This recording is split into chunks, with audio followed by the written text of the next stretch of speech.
But there's one more story that I also, these are stories I like to tell to math students to get them interested in math and other than just doing your math facts.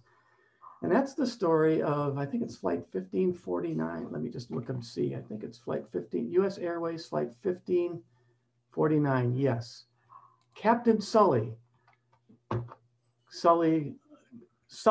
was his last name. He went by Sully back in, was it 2009, I think it was, taking off from LaGuardia Airport. He was the captain of a US Airways flight.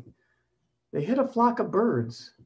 Birds flying into jet engines is really not a healthy situation. And it turned out it knocked out both of the engines on his aircraft. So he's flying over the Hudson with no power. It was very quiet, I guess, which is kind of nice if you're flying in an airplane, but a little disconcerting because you're only going down. And he's got a full load of jet fuel, a whole bunch of passengers. He's flying over the Hudson River, not very high up above the ground, and he doesn't have any engines. You can actually go on YouTube and listen to the recording that's been published of the cockpit voice recorder that was recovered of his conversation with air traffic control. And he's saying, not gonna make it, gonna put it down in the Hudson. A couple of times, several times, air traffic controllers suggested. Now, when you get a suggestion from an air traffic controller, it's really not just maybe you might want to consider, it's like, you better do this. You don't violate an air traffic control suggestion once and keep your license, but he did it more than once. It wasn't like, I'm not going to do this. He just said, I'm going to have to put it down in the Hudson. I can't make it. They suggested Newark. They suggested Tetersboro. They suggested, maybe turning around, going back to LaGuardia.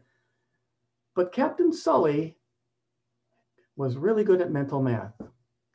He knew his glide ratio. A glide ratio is how far down you go, depending, whenever you go so far forward. If you go, 100 meters forward, you're going to sink so many meters. And it's really dependent on a lot of things, like how heavy your aircraft is and what the situation is with the loading that you have and all sorts of things.